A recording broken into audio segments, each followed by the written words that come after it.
Yes, so this will essentially make Modi, or the way that Modi has done things previously, he won't be able to do it the same, will he? He's going to have to really step up and change his way of leading now.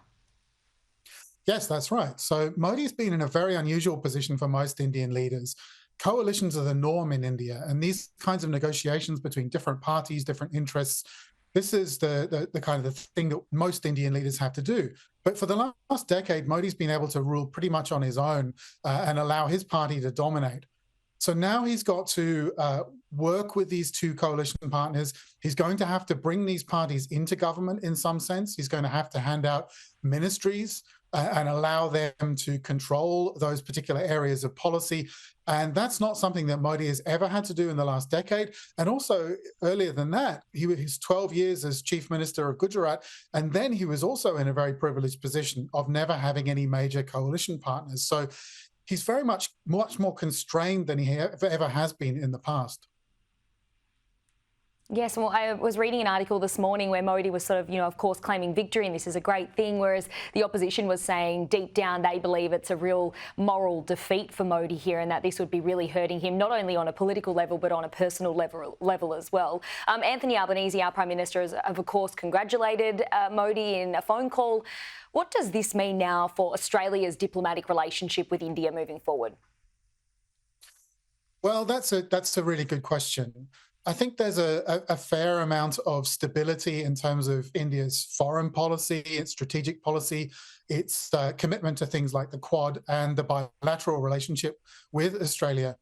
But of course, a prime minister that is more constrained and is more tangled in these kinds of internal debates and discussions with its coalition partners, a prime minister that's going to be more focused on those problematic economic realities within India may have less time to devote to foreign policy, to international relations.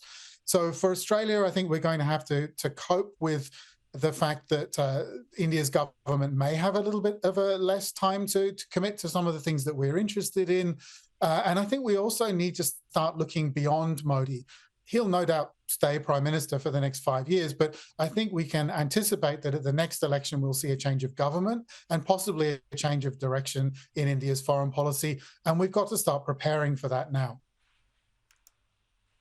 That's really interesting, a point that you make there, because India is our largest democracy. So if they're pulling back and not as much attention going on stability in the Indo-Pacific, that's a major concern for Australia, right, at a time where we've got really heightened geopolitical tensions. Look, there's no doubt that we are in a really uncertain situation at the moment. And India is not the only country that's going to be looking inwards over the next few years. We could see that in the United States after the upcoming election. We've seen a little bit of that too with our partner with Japan, another important partner in the Indo-Pacific. And of course, we ourselves are more concerned about our own economic situation and how things may develop over the next few years. So yes, it's going to take some effort to chart a way forward with our partners and to work with India to ensure that we see that stable, rules-based Indo-Pacific that we want to see.